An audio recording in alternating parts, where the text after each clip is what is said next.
네, 성폭력 피해를 알리는 미투 운동으로 문화계가 휘청이고 있는데요. 공연계 성추행 논란이 대학까지 확산되고 있습니다. 네, 또 잠시 후 박근혜 정부 시절의 국정농단 의혹 핵심 인물인 우병우 전 청와대 민정수석에 대한 1심 선고가 내려집니다.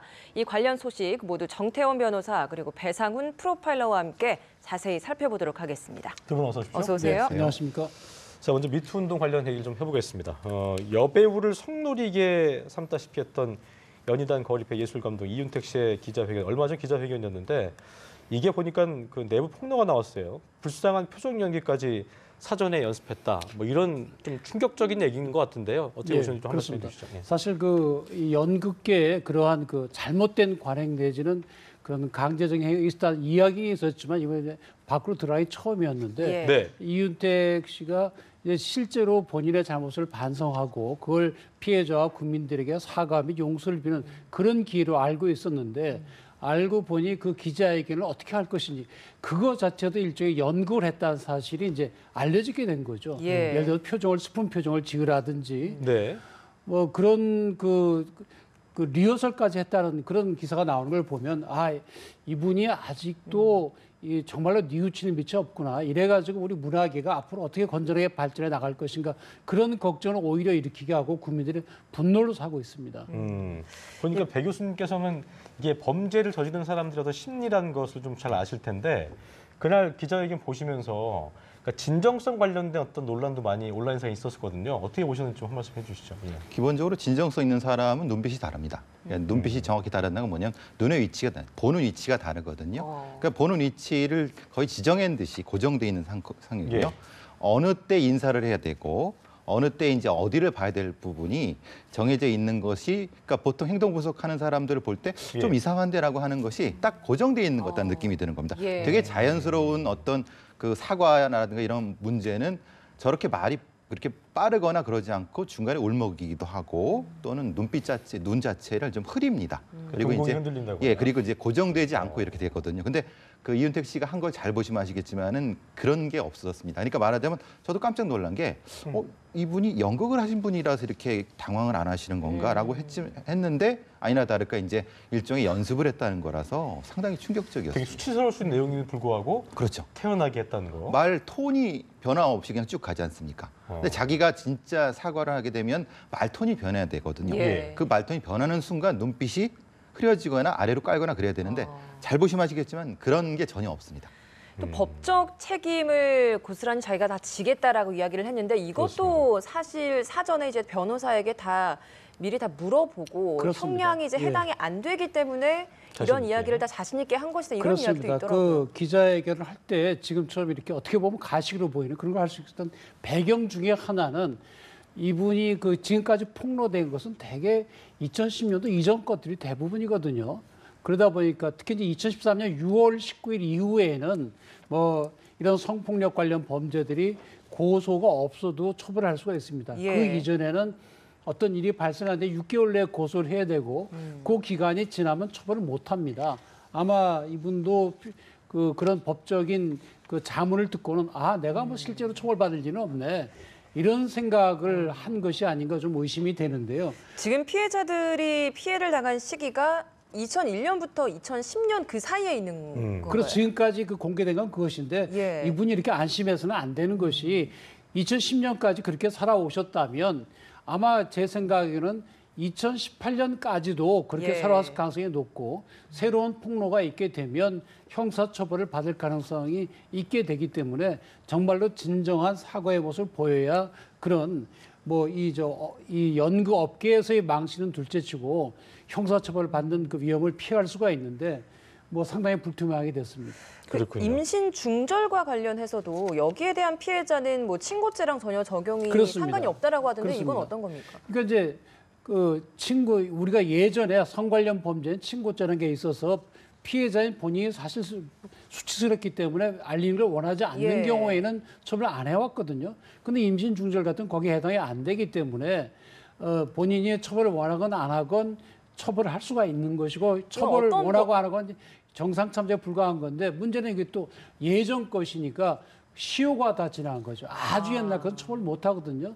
그러니까 성폭력 관련해서는 그 고소 기간이 지났고 6개월, 대개 2014년 이전 거는 이유는 아니지만 또 다른 것들은 시효가 벌써 막 2010년 말도 벌써 8년 지났지 않습니까? 예. 그래서 공소시효가 7년인 범죄들은 다 지났기 때문에 처벌이 안 되고 이래저래 지금까지 드러나는 걸로는 처벌이 어려운데 다만 추가 폭로가 있을 경우에는 얼마든지 처벌이 가능할 것으로 보입니다. 예.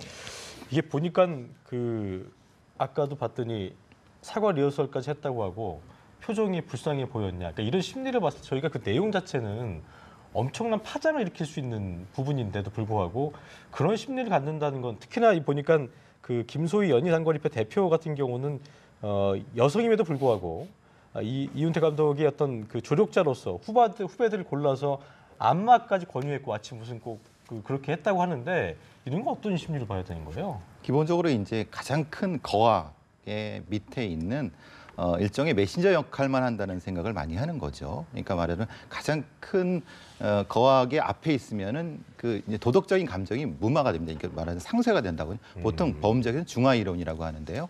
자기의 죄를 죄가 나보다 더 큰 사람이 앞에 있기 때문에 내 죄는 별거 아니다라고 생각하는 겁니다. 그러니까 중간에 있는 사람들이 사실은 저 사태가 벌어지도록 중간에 있는 사람들이 계속해서 문제 제기를 하고 더 큰 문제 제기를 했다고 하면 여기까지 가지 않았겠죠.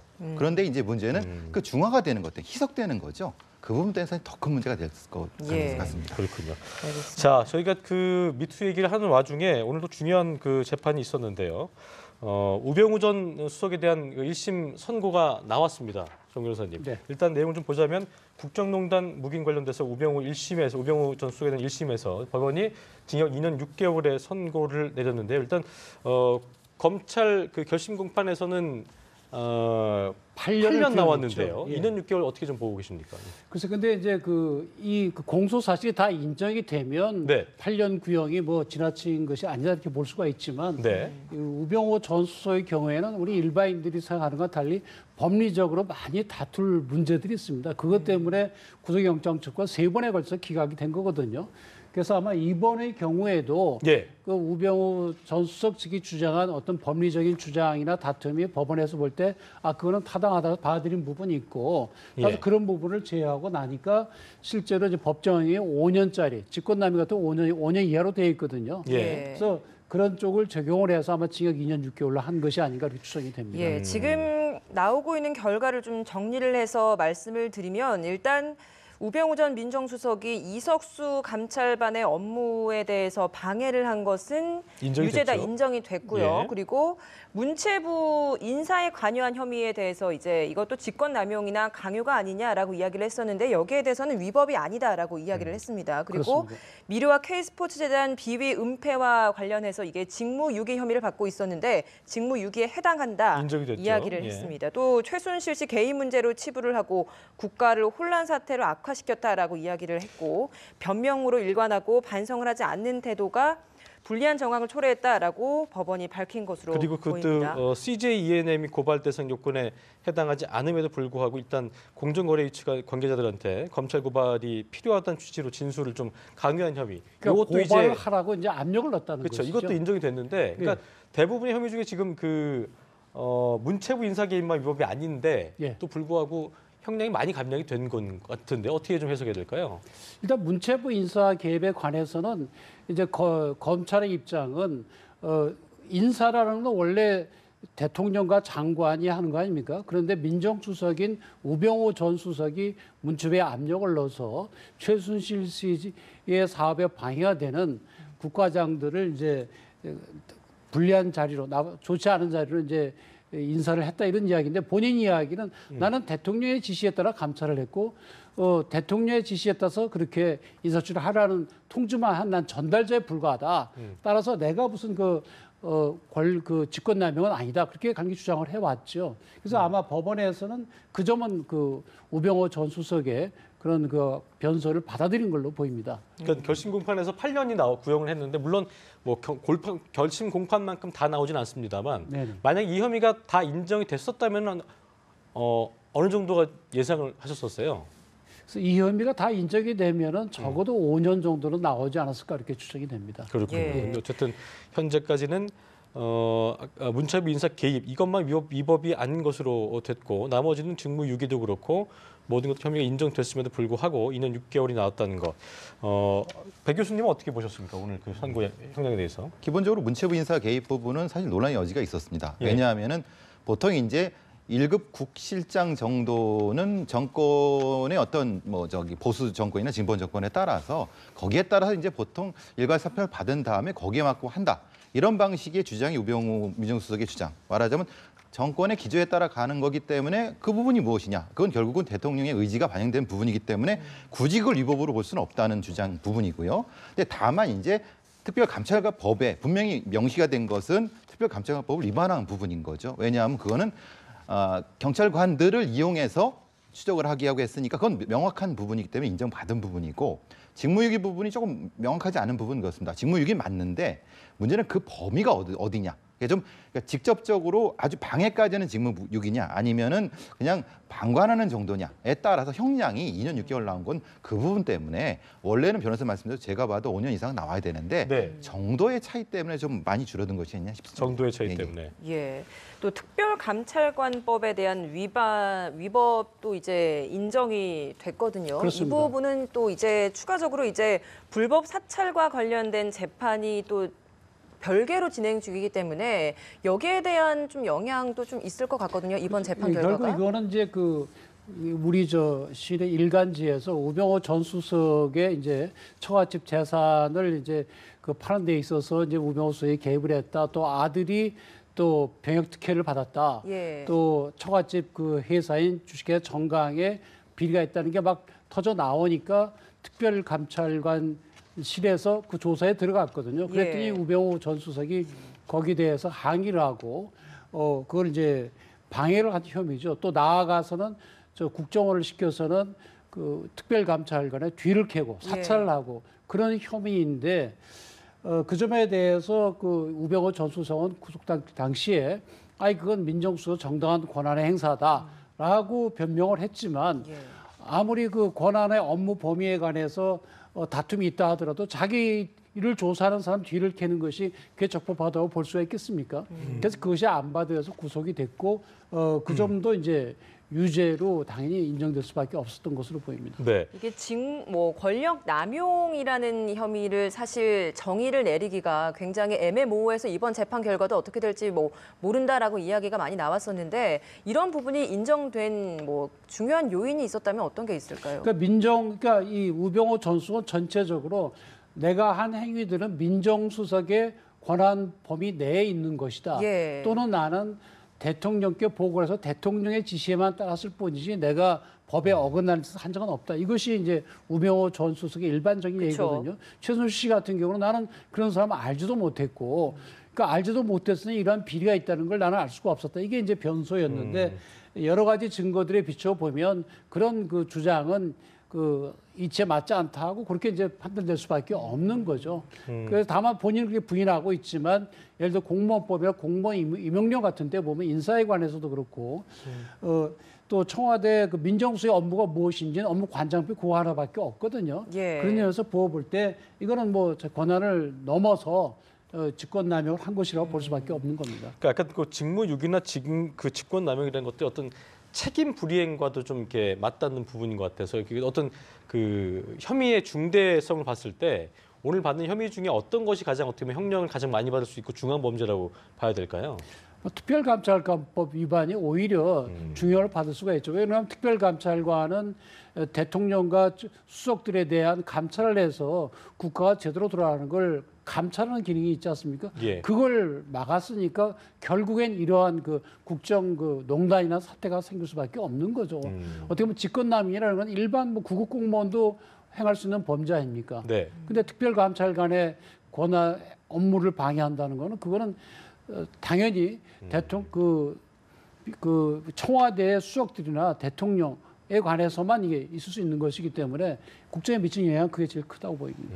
형량에도 가장 중요한 역할을 했던 것들이 바로 이 특별감찰관법 위반이고 이 특별감찰관법 위반이 추가로 있을 불법 사찰 관련된 재판에도 주요 쟁점이기 때문에 추가로 있을 이 재판에도 악영향을 미칠 수밖에 없다. 이렇게 볼 수밖에 없겠네요. 그럼. 지금 나온 것은 가장 핵심적인 부분이 특별감찰관법 위반입니다. 예. 다른 부분은 뭐 솔직히 말해서 그냥 일전에 자기의 권한을 어느 정도 행사했느냐 아니면 그걸 좀 방해했냐 이런 부분은 사실은 논란의 여지가 있을 수 있습니다. 왜냐하면 민정수석의 권한이라는 게 워낙 막강한 예. 부분이기 때문에. 근데 문제는 특별감찰관법이라는 것은 자기의 이익과 관련된 부분이지 않습니까? 그러니까 우병우라는 사람이 개인 비리가 있었는데 그것을 감찰하는 걸 방해했다는 건 위해서. 분명한 어떤 범죄 소지가 있는 거고 예. 그걸 이용한 것을 국정원을 이용했고 경찰이 이용했다는 건 명확한 거거든요. 그러니까 다른 부분은 좀 빠져나갈 여지가 있지만은 이 법으로 사실은 이 형량이 나오지 않았을까 그런 생각을 합니다. 전 궁금한 게요. 근데 이제 그 우병우 전 수석이 2번이나 그 구속영장 청구됐는데 기각됐잖아요. 3번 기각되고 4번째 구속이 된 그런데 걸로 결과적으로 그때도 이석수 특별감찰관 활동 방해 혐의도 있었을 거고. 예, 예. 근데 기각됐는데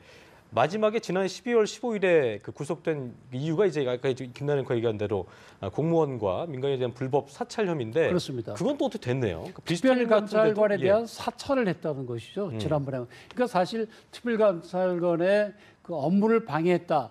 그것도 나쁘지만 그 특별감찰 뒤를 캤다는 건 더 나쁘지 않습니까? 그런 점에서 그리고 또 이제 특별감찰관법 위반의 점에 관해서는 이제 우병우 전 수석께서 뭐라 그랬는가 하면 특별감찰관의 그 하는 일을 방해하려고 하면 특별감찰 하는 일이 적법해야 되는데 적법하지 않다. 그러니까 적법하지 않은 거에 대해서 내가 무슨 방해를 했다고 해서 그게 무슨 범죄가 되냐 그런 다툼이 있었는데 예.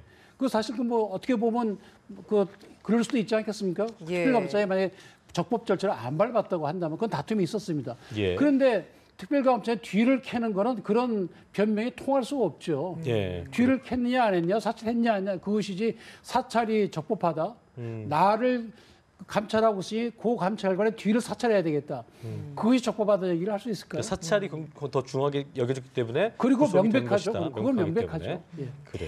네, 우병우 전 민정수석이 구속되기 전까지 참 뭐 황제 조사다, 레이저 눈빛을 보냈다라고 이제 언론에서 굉장히 많은 관심을 받았었고 뜨거웠었거든요. 이렇다 보니까 지금 법원에서 나오는 이야기를 봐도 변명으로 일관했다, 반성하지 않는 태도가 불리한 정황을 불러왔다라고 이야기를 했습니다. 뭐 이런 뭐 일종의 뭐 법꾸라지다라는 별명까지 붙었던 이런 우 전 수석의 태도도 이번 판결에 영향을 미쳤다라고 볼 수 있을까요?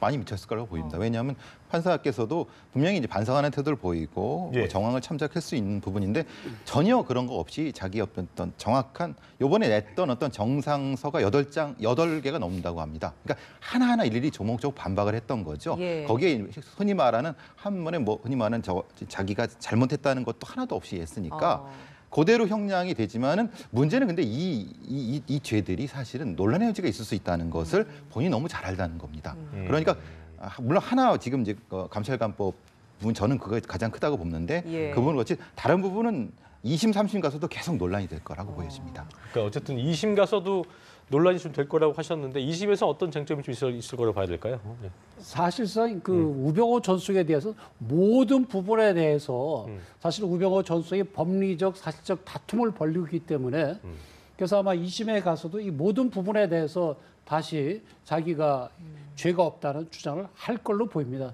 다만 아까 말씀드린 바와 같이 특별감찰관을 사찰한 거 그거 자체에 대해서는 자기가 다 뒤에 어렵겠지만 다른 부분은 아까 말씀드린 대로 민정수석의 업무 권한 범위 내의 행위다. 또는 대통령의 지시를 그대로 전달했을 뿐이다. 이렇게 주장을 하면서 따라서 이거는 법적으로도 나는 죄가 없다. 이 주장을 계속 할 겁니다. 그래서 아마 법리적인 다툼이 계속 있을 걸로 보이고요. 예. 사실은 우리가 그 박근혜 전 대통령의 경우에도 이런 논리적 법적 서로 막 다투는 것을 기대를 했거든요. 그런가 하면 대통령은 헌법상 또 행정법상 그러한 위치에 따라서 도대체 무엇을 할 수 있고 무엇을 해서는 안 되는지 그런 게 지금 명확하지 않지 않습니까? 그래서 그 점에 관해서 서로 검찰 측과 변호인 측의 논박이 있고 법리적으로 딱 정리가 돼서 향후 이것이 이제 모범례가 돼서 국정에 도움이 되겠다 이렇게 기대를 했었는데 뭐 박근혜 전 대통령은 이건 뭐 정치적 그 재판이니까 안 한다 이렇게 돼버렸고 또 검찰 측도 그렇고 뭐 변호인 측도 그렇고 법리 다툼은 거의 피했습니다. 그래서 이 우병호 전 수석과 같은 그런 법리 다툼은 거의 없었습니다. 예. 결과적으로 우병우 전 수석이 표적 수사다. 과거 본인이 검사로서 처리한 사건에 대한 정치 보복으로 생각할 수밖에 없다고 주장을 그 최우준수에서 했다고 하는데 결과적으로 이런 부분들도 다 그 어떤 형량이라든가 법원의 판단에 영향을 줬다고 좀 봐야 그렇죠. 되겠죠. 그 이제 그런 것이 이제 소위 개전의 적이 있느냐, 뉘우치는 빛이 있느냐 하는 문제인데 본인은 아무 죄가 없다고 주장을 하니까 단 하나도 인정하는 게 없거든요. 그렇다고 하면 법원에서 볼 때는 본인이 뭐 여러 가지 법이론을 들어대면서 무죄를 주장하지만 객관적으로 볼 때 그 주장이 이치에 안 맞고 비합리적인 것 같으면 유죄를 할 수밖에 없는 것이고 그렇다고 한다면 이 사람은 아직도 자신의 잘못을 뉘우치지 않고 있다. 한 번도 뭐 본인이 잘못한 적이 없거든요. 예. 그렇다고 한다면 그건 뭐 실형으로 갈 수밖에 없는 거죠. 근데 이 대부분의 심에서도, 범죄들이 예. 이제 대부분 5년 이하 징역이기 때문에 이제 이렇게 형이 나온 것뿐이죠. 예. 네, 2심에서도 계속해서 무죄를 주장할 것으로 보이는데 계속 주장하고 있는 이야기 중 하나가 앞서도 계속 얘기가 나오는 표적 수사 부분이거든요. 본인이 검찰 재직 시절에 했던 어떤 재판 결과 때문에 이런 표적 수사를 받고 있다라고 이야기를 하는데 그런 재판들이 좀 어떤 것들이 있습니까? 가장 뭐 제일 큰 것이 대검 중수부 1과장일 때 노무현 전 대통령에 대한 그 직접 조사를 맡고 있는 것 때문에 일종의 정권 차원의 정치 보복이다라는 프레임으로 일부 가려고 하는 부분인 거고요. 근데 예. 이것은 일부일 뿐이고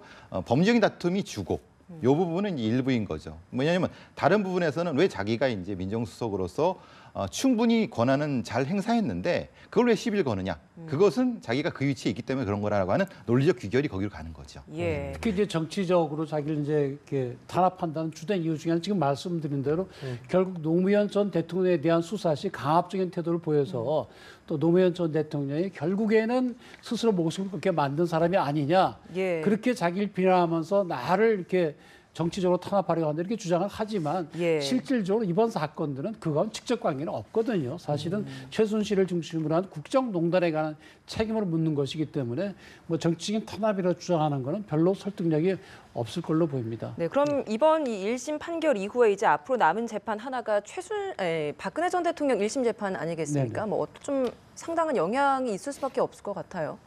아무래도 영향은 있을 수가 있겠죠. 특히 그 우병우 전 수석이 주장해왔던 것들, 예를 들어서 박근혜 전 대통령의 지시에 따라서 했다. 물론 우리 법원에서 그걸 인정하지는 않았지만 오늘 예. 판결에서 그런 점에서 박근혜 전 대통령에도 결코 뭐 유리하다고 볼 수는 없죠. 특히 이제 문체부 직원들에 대한 인사의 경우에는 지금 무죄를 하지 않았습니까? 그 얘기는 뭔가 하면 어떻게 판결 이후로 봐야 되겠지만 결국 박근혜 전 대통령의 지시에 따라서 이루어진 거다 이렇게 볼 수도 있거든요. 그렇다고 한다면 그 점에 대해서는 박근혜 전 대통령이 책임을 져야 되는 것이죠. 근데 지시했다고 보지 않은 거잖아요. 그러니까 지시했다고 했는데 그걸 인정하지 않았다면 아니 그러니까 우병호 전 수석은 말은 항변 뭔가 하면 나는 대통령 지시하는 걸 그대로 이행을 했고 인사 조치 같은 것도 내가 한 것이나 대통령의 지시 사항을 전달만 했을 뿐인데 왜 수동적이었다 자기는. 자기는 그냥 전달자에 불과하다는 한동안 거죠. 더. 내가 무슨 인사권자도 아니고 대통령이 문체부 장관의 지시를 해서 문체부 장관이 인사를 하는 것인데 대통령께서 우리 민정수석에 지시를 하셔서 나는 전달만 했을 뿐이다. 그러니 내가 무슨 죄가 있냐 이런 변명을 했거든요. 예. 그런데 뭐 판결 이후 봐야 되겠지만 만약에 법원이 그런 사실을 인정했다고 한다면 그 점에 대해서는 박근혜 전 대통령이 전적으로 책임질 수밖에 없는 거죠. 지금 우 전 수석 주요 혐의들을 좀 보면 직무유기 그리고 직권남용과 강요, 특별감찰관법 위반 그리고 국회에서의 증언 감정 등에 관한 법률 위반 뭐 이런 것들이 있었는데 네네. 사실 이 형량이 가장 높게 측정되는 것이 국회에서의 증언 뭐 위증이나 뭐 이런 위반 사례가 제일 크다라고 하는데 근데 국회 증언법은 사실 법리적으로 좀 문제가 있습니다. 왜 그런가 하면 이제 두 가지거든요. 하나는 국회에서 오라 그러는데 안 왔다는 거하고 하나는 위증했다는 것인데 오라 그러는데 안 왔다는 것은 사실은 증인으로 소환된 사람이 소환장 받고도 안 가면 처벌받는 건데 우병호 전 수석은 증인으로 채택이 안 됐다는 거예요. 그러면은 사실 처벌하기가 어렵죠. 예. 또 위증 혐의에 대해서도 이게 위증 고발을 하려 그러면 그 국회 그 위원회가 고발을 해야 되는데 국회의원의 임기 다 끝나고 나서 몇 달 뒤에 고발이 이루어졌다는 거예요. 예. 그러면 위원회가 없는데 누가 고발했다는 얘기냐? 거기에 대해서 검찰은 수사 의뢰라는 거를 예전에 했으니 그것이 고발이다. 이렇게 주장을 했는데 아마 오늘 지금 이 부분은 얘기가 일단 중앙감정법 위반 혐의에 대한 거는 얘기가 없는 것 같아서 이 부분은 어떻게 판단을 어떻게 했다고 해야 될까요?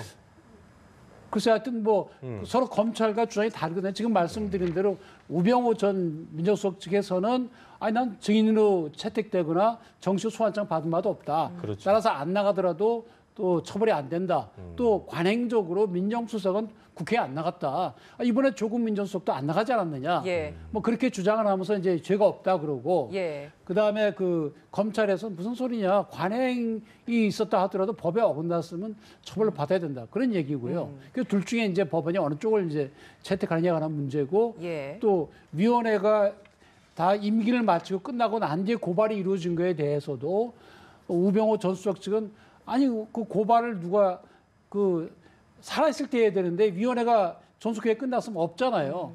그럼 죽은 위원회가 고발했다고 하는 건 무효다. 예. 이렇게 주장하는 거 검찰 측은 아니다. 그 위원회가 살아있을 때 수사의뢰를 했는데 제목만 수사의뢰일 뿐이지 실질적으로 처벌해달라는 것이니 이거는 고발과 마찬가지 효력이 있다. 서로 그렇게 다투어졌죠. 근데 이건 순전히 예. 법리적인 문제죠. 지금 이렇게 하나하나 나오고 있는 이런 혐의들을 2심에서도 그대로 다시 반박을 하고 다시 이제 혐의를 입증을 하려고 노력을 할 텐데 직무유기 제가 아까 짚어드렸던 직무유기, 직권남용 강요, 또 특별감찰관법 위반 뭐 이런 것들에 대한 형량을 좀 더 다시 한번 좀 짚어보고 싶습니다. 먼저 직무유기에 해당하는 형량은 좀 어느 정도인 겁니까? 직무유기 경우에도 죄송합니다. 이 형량들이 대부분 여기 나온 것들이 보면 되게 5년 이하 징역들이 대부분입니다. 예. 5년 이하요? 예, 예. 형 자체가 5년이 지금 대부분이기 때문에 아마 재판부에서는 감경을 해서 이제 2년 6월로 한 걸로 보입니다. 예. 네. 그러니까 직무유기나 직권남용 같은 경우는 아까 말씀하신 대로 법원, 그러니까 그 죄목이라 하더라도 해석이 굉장히 좀 다를 수 있다는 거죠. 정도라는 게 좀 다를 수 있다는 말씀이시죠? 굉장히 크죠. 직무유기죄가 뭐 보통 이제 양형 기준에 따라서 네. 워낙 큰 편차가 큰 것이 직무유기 부분입니다. 특히 이제 권한남용 같은 경우 그렇고 다만 근데 특별감찰관 법 자체에는 형량이 딱 정해져 있는 거죠. 그리고 예. 이제 그것이 앞에 판례가 없기 때문에 부분에서는 굉장히 높게 나올 수 있는 부분이고 나머지 직권남용이라든가 강요 같은 경우는 인정된다 하더라도 이 사람의 위치가 있기 때문에 그 실제 형량 자체는 그렇게 높지 않을 수 있다는 것 때문에. 형법상의 직무유기죄는 그 1년 이하의 징역이나 금고 이렇게 하도록 돼 있고요. 크진 않군요. 예. 예, 직권남용은 5년 이하의 징역에 처하도록 되어 있습니다. 특별감찰법 위반도 5년 이하의 징역이고. 그래서 결과적으로 아까 배 교수님 말씀하신 대로 오늘 2년 6개월 중에 가장 큰 부분을 차지하는 부분은 아무래도 이석수 특별감찰관 활동을 방해한 혐의 예. 이 부분이 가장 크게 차지를 그런 했다라고 것으로 볼 수 보입니다. 있겠군요. 네. 근데 CJ에 대한 압력을 행사한 것도 직권남용 또 강요에 해당하는데 특별감찰관법만 포함하더라도 2년 6개월인데 뭐 직권남용도 여기에 이제 유죄로 인정이 됐는데도 불구하고 더해지지가 뭐, 않았다고 좀 네. 볼 수 있지 않을까요? 예. 이거 원칙적으로 이제 우리 법은 범죄가 여러 개면은 제일 그 큰 것만 한 큰 건가요? 거에 1.5배를 합니다. 여긴 대부분 5년이거든요. 예. 직권남용이어도 5년이에요. 그러면 1.5배면 최고 7.5년까지 할 수가 있는 거죠. 예. 예. 근데 7.5년까지 할 수가 있는 건데 이렇게 이 재판부는 그렇게 가중을 안 하고 오히려 이제 감경을 하되 집행유예를 안 하고 실형을 선고를 한 것으로 보입니다. 검찰 예. 입장에서는 8년 구형했는데 최대로 구형한 거죠. 3분의 1 정도로 나왔기 때문에 나름대로 검찰 입장에서도 좀 불만이 있을 수 있겠다는 생각이 드는데 어떻게 좀 보고 계세요? 그 형량 자체보다는 다른 그러니까 말하자면 특별감찰법 정도가 인정이 되고 다른 부분은 인정이 됐다 하더라도 정도를 너무 약하게 보지 않았는가 그것 때문에 불만이 많을 거라고 보여집니다. 핵심적인 거는 사실은 그것이 아니라 국정농단을 묵인했던 부분, 특히 이제 문체부 인사 개입은 최순실과 연결되어 있지 않습니까? 그리고 다른 우병우 미르 K재단과 마찬가지 부분이고 따라서 그 부분이 사실은 좀 이 큰 불만일 거라고 보여집니다. 지금 국회 증언 불출석도 유죄라고 확인이 되고 있는데요. 그 무죄는 딱 하나 문체부 공무원 인사 직권남용 한 가지고 나머지는 일단 유죄로 된 부분에도 불구하고 아까 이제 김남현 그 말대로 국회 증언 불출석 부분도 상당한 그 형량이 책정되는 걸로 저희가 알고 있는데 그럼에도 불구하고 2년 6개월이 나왔다는 건 뭐 종합적으로 어떻게 판단을 했다고 좀 봐야 될까요, 변호사님? 글쎄요, 이게 우리 국민들 입장에서는 우병우 전 수석이 완전 국정농단에 있어서 최순실 박근혜 이 세 사람 중이 거의 중심적인 역할을 했다 이렇게 보고 있는데 법원은 실제 조사를 해보니 꼭 그렇지는 않다 이렇게 판단을 한 걸로 보입니다. 아마도 그냥 그 박근혜 전 대통령의 지시에 따라서 움직인 사람이 능동적으로 국정농단을 했다고 보기는 어렵다. 아마 이렇게 보지 않았나 싶습니다. 네. 이번 재판 결과가 사실 이 권력형 범죄에 대한 재판부의 판단이고 추후에 있을 이런 관련된 재판에도 많은 영향을 미칠 수밖에 없을 것이라는 생각이 드는데 이번 재판부의 판단이 권력형 문제를 어떻게 본 것이다라고 볼 수 있을까요? 그러니까 이제 지금 민정수석의 업무 범위 부분이고요. 그 업무 범위가 아주 상세하게 돼 있지 않습니다. 그러니까 너무 포괄적입니다. 말하자면 지금 이제 문체부 인사 같은 경우도 구체적으로 누구누구를 찍어내라 이렇게까지 했다는 얘기가 들리는데 그것도 사실은 유죄가 아니다라고 하면은 좀 더 포괄적인 업무 그러니까 감찰을 전 공무원을 할 수 있다 정도라고 하면은 실제로 앞으로 이제 이런 가장 막강한 권력을 가지고 있는 누구에 대한 만약에 비리가 생겼을 때 빠져나갈 부분이 분명히 많다. 그러니까 이 부분은 조금 더 입법적 보완 같은 것이 필요하지 않을까 싶습니다. 배 교수님 보시기에 지금 보니까 문체부 공무원 인사 직권남용 외에는 다 유죄 혐의로 됐는데요. 2심에서 항소심에서 어떤 법리 공방이 이루어질 부분 또 감량이 되거나 또 뭐 형량이 좀 증가된다거나 그런 거에 대해서 어떻게 좀 예상하시는지 좀 들어볼까요? 기본적으로 이제 검찰 쪽에서는 미르케이 재단 부분에 대한 부분, 직무유기를 조금 더 상세하게 소명할 거라고 생각을 하고요. 그다음에 이제 다른 부분, CJ 부분 같은 경우도 블랙리스트 관련된 부분도 있을 것이고 그다음에 이제 문체부 인사 부분도 위법이 아니라고 했기 때문에 그 부분도 좀 더 소명을 함으로써 형량을 조금 지금보다는 사실은 원래 예상했던 형량보다는 검찰에서는 좀 턱없이 부족하다고 생각할 겁니다. 그 부분을 더 소명할 거라고 보여집니다. 보통 2심 가면은 형량이 줄니까 아니면은 더 늘어나는 경우도 있습니까? 예전에는 이제 항소심에 올라가면 되게 깎아줬거든요. 그러다 보니 무조건 다 항소하는 그런 나쁜 경향이 생겨서 지금은 특별한 사정 변경이 있거나 그런 것이 없으면 형을 깎아주는 일은 없습니다.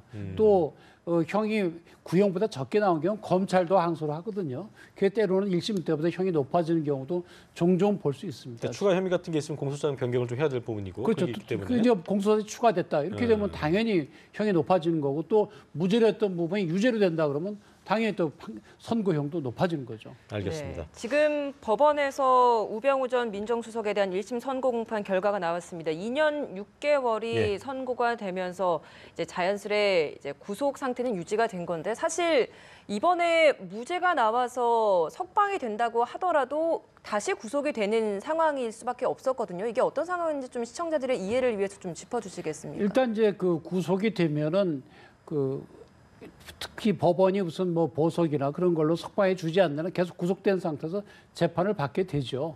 그게 지금 이제 구속된 상태로 재판받은 지 한 300일쯤 됐죠, 아마. 311일째죠. 예, 그렇습니다. 그러니까 1심 선고 이후에도 계속 구속된 상태로 이제 항소심 재판을 받아야 되고 본인은 혹시 보석 신청 같은 거를 할 수는 있지만 아마 특별한 사유가 없는 한 보석은 허가될 가능성이 거의 없습니다. 따라서 지금 이 사건과 이 우병우 전 수석이 구속된 건 별개의 재판 사건 아닙니까? 그렇다 하더라도 여기서 풀어줄 만한 사항도 없고요. 그게 이제 고등법원에 가게 되면 항소심에 가게 되면 두 사건이 합쳐지게 되겠죠. 이게 오늘 만약에 무죄로 나왔다 하더라도 지금 불법 사찰 지시 때문에 만약에 여기서 있기 때문에 무죄가 된다고 한다면 이 사건으로 인해서 만약 구속영장이 발부됐다면 그 영장은 이제 효과가 없어지겠지만 어쨌든 불법 다른 사찰 때문에 사건으로 구속이 돼 때문에. 있다고 한다면 결국은 석방이 안 되는 거죠.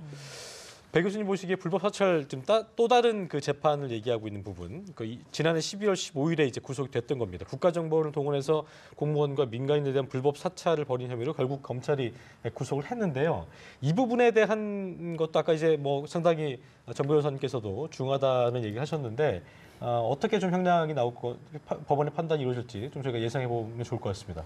지금 국정원법에는 그런 정치활동 금지를 하고 직권남용에 있어 5년 정도를 법정형으로 하고 있는데 그것은 이제 국정원 직원일 경우라 그러는데 그것을 이제 이용을 해서 국정원 직원을 이용을 해서 사찰하는 부분이기 때문에 그분에 대한 형은 상당히 중할 수밖에 없는 거죠. 왜냐하면 그 일을 하지 있는 어떤 공무원을 그 일을 하도록 하기 때문에 불법을 일종의 사주했다거나 그런 방식이기 때문에 최소한 지금의 형량보다는 훨씬 높을 부분이라죠. 다른 것보다는 사실은 공무원한테 불법을 하도록 하는 거 아니겠습니까? 예. 그러니까 형량 자체가 제가 뭐 함부로 말씀드리기 어렵겠지만 지금 형량보다는 훨씬 더 높게라고 보여집니다.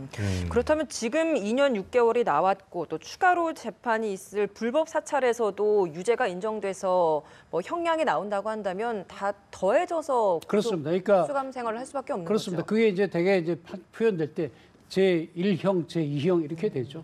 그래서 이쪽 재판에서 예를 들어 3년 받고 이쪽에서 2년 받으면 합쳐서 5년 살아야죠. 그럼 변호사께서 보시기에는 이 불법 사찰에서의 재판 결과가 이번 1심 선고보다 더 높게 나올 거라 보십니까?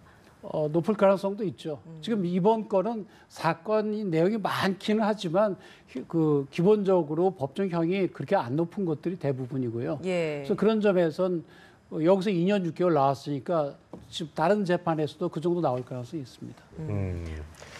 알겠습니다. 제가 계속해서 우병우 전 민정수석의 1심 선고 관련 내용을 계속 짚어드리고 있는데요. 다시 한번 아직 못 보신 시청자분들을 위해 다시 한번 정리해드리자면 징역 2년 6개월을 법원이 선고를 예. 했고요.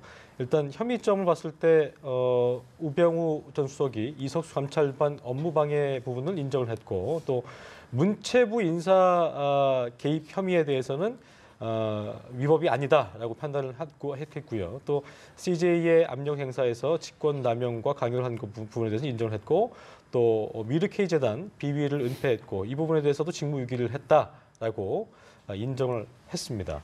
예. 일단 또 국감과 국정조사 불출석한 거에 대해서 이유 없다고 하면서 혐의를 인정한 부분이 있었고 그러니까 대부분의 지금 혐의가 인정된 상황에서 2년 6개월만 나왔다. 그래서 이 형량에 대해서 어떻게 판단이 이루어질지는 저희가 또 앞으로도 또 어떻게 진행될지는 지켜봐야 할 부분일 텐데 일단 2심에서의 어떤 그 법리 공방이 상당히 좀 중요해진다고 볼 수 있겠네요. 주로 이제 1심에서는 많은 증인들이 나와서 소위 이제 사실관계를 밝히는데 중점적으로 하고요. 예. 이제 2심에서는 우리가 사후심리라 그래갖고 다시 리뷰를 하는 1심이 잘 됐나 안 됐나를 보는 그런 성격이 강하거든요. 그래서 주로 이제 법리적인 걸 많이 봅니다. 그 재판부에 따라서 또 왜 다른 판단이 나올 수도 있잖아요. 해석이. 물론 그렇게죠. 물론 예. 그렇기도 하고 형사소송의 1심과 2심의 그런 형사소송법상 그 기능의 차이가 좀 있기 때문에 아마 항소심에서도 물론 이제 채택되지 않은 증인이라든지 또는 증인의 증언이 명확하지 않아서 다시 물어볼 필요가 있는 경우는 증인도 다시 불러 하겠지만 대부분의 경우는 1심 재판이 제대로 됐는지를 이렇게 쭉 다시 한번 살펴보고 법 이론상 대법원 판례라든지 우리 현행 법의 해석이나 그런 적용에 있어서 문제가 있는지 그 점을 많이 봅니다. 물론 대법원에 가면 아예 사실관계는 원래 안 보고 법리적인 것만 판단하죠. 적법했나만 보는 부분이고요. 그렇죠. 근데 상고심에서 그렇습니다. 예. 항소심은 양쪽을 다 보고 사실관계를 최종적으로 결정하는 권한은 항소심에 있습니다. 아까 우리 배 교수님께서 증권 남용도 그렇고 직무유기라는 것이 해석에 따라서 어떤 형량이 또 크게 갭이 생길 수 있다는 말씀하셨기 때문에 그 이재용 전 부회장의 어떤 재판 사례만 봐도 1심과 2심의 어떤 부분이 달랐기 때문에 분명히 재판부 항소심 재판부에서는 다르게 해석할 수 있는 여지는 분명히 있는 부분인 거잖아요. 그렇죠. 확실하죠. 그러니까 말하자면 그 직무의 범위를 어디까지 볼 것인가. 말하자면 1심 법원에서는 여기까지 봤는데 2심 법원에서는 사실 그건 아니다. 조금 더 넓게 볼 수 있다라고 하면은 사실은 이 유죄가 나왔던 게 무죄가 될 수도 있는 거고요. 예. 만약에 좁게 본다고 하면은 그 부분은 달라지니까 여기 말하는 이 민정수석의 직무 범위라는 것 자체가 명문화된 게 없기 때문에 대통령을 보좌한다. 대통령의 여러 가지 공무원 감찰 업무를 보좌한다라고 하는 것 자체가 사실 굉장히 크지 않겠습니까? 예. 그렇다고 본다고 하면은 2심에서도 굉장히 치열한 법률 논쟁이 분명히 보일 거라 보여집니다. 그러면 2심 선고 결과가 나오기 전까지 있을 그 재판 기간 동안 검찰도 추가로 어떤 증거를 제출을 해야 여기에 대한 좀 더 확고한 증거 자료가 되는 건지. 그러니까 추가로 어떻게 증거를 됩니까? 제출할 수도 있고요. 아까 예. 말씀드린 대로 추가로 증인을 신청할 수도 있고 또 1심 판결에서 법 이론상 잘못된 것이 있다고 한다면 그 점에 대해서도 법리 주장을 할 수가 있죠. 항소심에서. 그러면 유력한 그것을 증거로 효력이 발휘될 수 있을 증거라고 한다면 문서화된 증거 이외에는 없는 겁니까? 그 문서도 되고 그다음에 사람이 가서 얘기하는 것, 증언도 되고 거기에 제한은 없습니다. 예. 예를 들어서 컴퓨터 파일도 되고 디스크도 되고 무엇이든지 다 가능하죠. 근데 지금 저 자막처럼 변명으로 일관했다. 반성을 하지 않는 태도가 불리한 정황을 초래했다는 판단을 내렸는데 어쨌든 그 변호인들 입장에서는 그게 변명이 아니라 있든 뭐 항변을 한 건데 저런 부분이 있어서 어쨌든 우병우 전 수석 입장 그 측에서는 상당히 좀 불만을 가질 수 있는 부분이 아닐까 생각이 들긴 듭니다. 그렇죠. 예. 이제 보통의 경우는 이제 이 우병우 수석 말고 이제 보통의 경우는 죄를 지었어도 그러니까 말하자면 자기가 잘못했다라고 예. 하고 반성문 써내고 그러면은 감경 요소가 되는 거죠. 감경은 상당 부분 좀 판사의 재량이기 때문에 근데 여기는 감경 요소가 전혀 없지 않습니까? 예. 그러니까 전혀 없기 때문에 있는 그대로 이제 형량이 정해질 수밖에 없는 거죠. 만약에 인정을 했다면은 어느 정도 감경이 될 거라 보세요. 본인의 잘못을 했었다면은 예. 가정입니다만. 그래서 본인이 인정했다 하더라도 사실은 뭐 2년유로도 훨씬 뭐 감해질 걸로 보이지는 않습니다. 왜 그런가 하면 2년유월이 제가 볼 때는 그렇게 높은 형은 아니거든요. 그렇군요. 지금 물론 이제 특검이 8년 구형은 너무 많다고 생각할 수도 있지만 아까 말씀드린 대로 여러 범죄가 있을 때는 그거에 1.5배까지 가중할 수 있으니까 이 경우에 7년 6월까지 할 수가 있는데도 불구하고 2년 6월 했잖아요. 그렇다고 예. 한다면 이게 이 형이 높다고 보이지는 않기 때문에 본인이 뉘우친다고 하더라도 이걸 깎아준다든지 여기에 집행유예를 달아주기는 쉽지 않을 걸로 보입니다. 그렇군요. 일단 뭐 국정농단 연루자들이 이렇게 줄줄이 실형을 받고 있는 상황이기 때문에 일단 박 전 대통령의 다음 주에 결심 공판이 있을 예정이고 3월 중에 이제 1차 1심 선고 공판이 있을 예정인데 일단은 뭐 박근혜 전 대통령에게도 불리하다라고 저희가 봐야 될까요? 어떻게 좀 보고 계세요? 기본적으로 이제 법원에서는 미르케이 재단에 대한 비비가 있었고 그 부분이 분명히 민정수석으로서 어느 정도 조치를 했어야 된다라고 하는 건 역으로 생각해 보면은 그 자체가 상당히 불법적인 요소가 있다는 걸 전제하는 거 예. 아니겠습니까? 그러면 당연히 저기 박근혜 대통령의 재판에도 불리한 부분은 분명히 있는 거고 앞서 부분에서 이제 문체비서 개입을 분명히 대통령이 지시했다. 그렇게 했다고 이제 우병우 수석이 얘기를 했는데 예. 대통령은 나는 한 적이 없다라고 하는 진실 공방이 될 가능성은 없죠. 왜냐하면 증인으로 나서지 않으실 테니까. 예. 이제 그 부분은 사실 논란이 될 수 있습니다. 예. 네, 다시 한번 전해드리겠습니다. 우병우 네. 전 민정수석에 대한 1심 선고 2년 6개월의 결과가 나왔습니다. 네, 주요 혐의였던 직무유기, 국정농단 방조에 대해서는 위법했다. 그리고 직권남용과 강요에 포함됐던 문체부 인사 개입에 대해서는 위법하지 않았다. 그래서 무죄가 나왔고 CJ에 압력을 행사했던 부분에 대해서는 유죄, 또 특별감찰관법 위반에 대해서는 업무 방해가 인정됐다. 그리고 예. 국회에서의 증언 감정 등에 관한 법률 위반에 대해서도 역시 유죄가 인정됐습니다. 알겠습니다. 박 대통령이 직접 관계될 수 있는 게 예를 들어서 CJ ENM 같은 경우에 지금 그 박 대통령이 경선할 때는 그때 CJ에서 나온 영화 왕이 된 광해 광해 왕이 된 남자 그런 게 나왔거든요. 그래서 그것도 이제 그 당시에 박근혜 후보에게 불리한 걸로 보였고 그렇습니다. 그다음에 또 변호인이라는 게 또 나왔거든요. 그것도 또 불리한 걸로 보였고 노무현 대통령을 생각나게 예, 했고 그러니까 박근혜 대통령이 굉장히 불쾌하게 생각하는 그런 저 영화들이 CJ에서 만들어졌거든요. 그로 인해서 압력을 행사한 것으로. 그러니까 우병우 수석이 그걸 압력을 행사한다면 결국은 박근혜 대통령이 지시를 했거나 박근혜 대통령이 마음에 안 든다고 해가지고 한 것이 되니까 그것도 그렇겠네요. 박근혜 연결될 수 있는 대통령에게는 부분이겠네요. 불리하게 작용을 하게 되고 또 문체부 직원도 저것도 결국에는 그 최순실 쪽에서 김종 전 차관을 중심으로 해서 예. 자기 우호적인 사람들 다 만들려고 했는데 거기에 방해가 되는 사람들을 제거하기 위한 것이 지금 문체부 인사 개입의 그 혐의거든요. 근데 저것도 이제 그 우병우 전 수석이 책임이 없다고 한다면 그런 그 편파적인 인사가 있었던 것은 맞고 그럼 그 책임은 누가 져야 되겠습니까? 그러게요. 그럼 박근혜 전 대통령이죠. 예. 그 점에서 박 전 대통령 입장에서는 별로 뭐 이렇게 유리한 그런 이제 판결 선고는 아니라고 볼 수가 있습니다. 알겠습니다. 지금까지 우병우 전 청와대 민정수석에 대한 1심 선고 관련 내용 긴 시간 동안 정태원 변호사 그리고 배상훈 프로파일러와 함께 자세하게 짚어봤습니다. 두 분 오늘 말씀 고맙습니다. 고맙습니다.